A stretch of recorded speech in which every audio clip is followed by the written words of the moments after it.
Assalamualaikum warahmatullahi wabarakatuh. Salam rumah belajar. Sahabat rumah belajar, perkenalkan, nama saya Endang Sri Darmayanti. Saya guru IPS dari SMP Negeri 1 Jepon, Blora, Jawa Tengah. Pada kesempatan ini, saya akan memberikan materi IPS kelas 7 dengan judul Faktor-faktor produksi. Tujuan pembelajaran kali ini adalah agar peserta didik mampu menganalisis jenis-jenis faktor produksi dengan benar dan mampu menyajikan hasil analisis dengan penuh tanggung jawab dan percaya diri.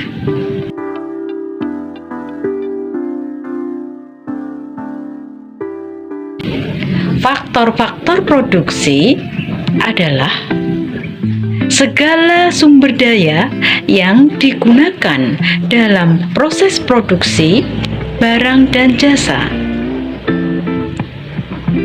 Tujuan dari faktor-faktor produksi ada 3. Yang pertama, untuk memperlancar kegiatan produksi barang atau jasa.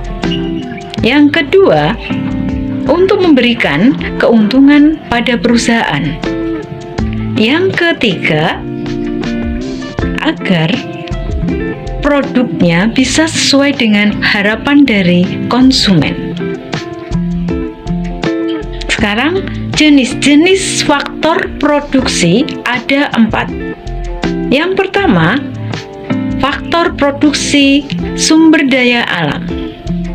Faktor sumber daya alam adalah segala sesuatu yang disediakan oleh alam yang digunakan untuk proses produksi barang atau jasa. Contohnya yaitu tanah. Tanah digunakan untuk mendirikan bangunan atau pabrik ataupun untuk tempat usaha lainnya. Contoh lain, hutan. Hutan mampu menghasilkan kayu, daun-daun, ataupun sumber daya yang lainnya. Barang tambang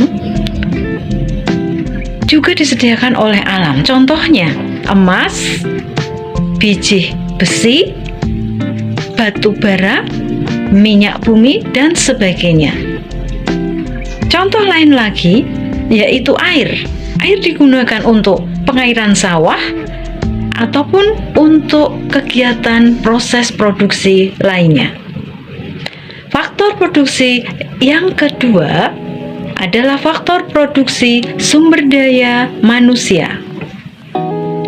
Faktor produksi sumber daya manusia adalah faktor produksi yang berupa tenaga kerja manusia yang berfungsi dalam proses pengolahan produksi sekaligus merupakan sarana untuk mengoperasikan alat-alat produksi. Tenaga kerja dikelompokkan menjadi 3. Yang pertama, tenaga kerja terdidik. Tenaga kerja terdidik adalah tenaga kerja yang menempuh jenjang pendidikan formal. Contohnya, guru, dokter, hakim, pengacara, dan sebagainya. Tenaga kerja yang kedua adalah tenaga kerja terlatih. Tenaga kerja terlatih adalah tenaga kerja yang mempunyai kemampuan atau keterampilan secara terlatih. Contohnya yaitu montir, sopir, dan sebagainya. Yang ketiga, tenaga kerja tidak terdidik dan tidak terlatih, yaitu tenaga kerja yang tidak perlu mempunyai keterampilan khusus ataupun tidak perlu menempuh jenjang pendidikan tertentu. Contohnya yaitu tukang sapu, tukang sampah, kuli bangunan, dan lain sebagainya. Kemudian untuk faktor produksi yang ketiga adalah faktor produksi modal.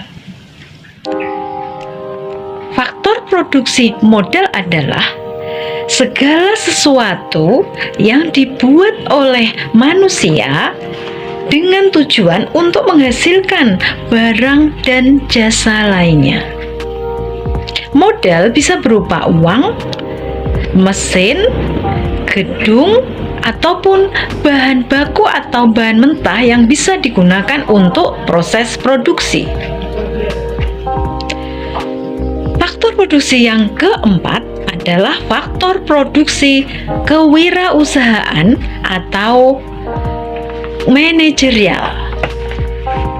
Faktor produksi kewirausahaan adalah kemampuan seseorang atau beberapa orang untuk menyatukan semua faktor produksi yang dapat digunakan untuk menghasilkan barang dan jasa tertentu.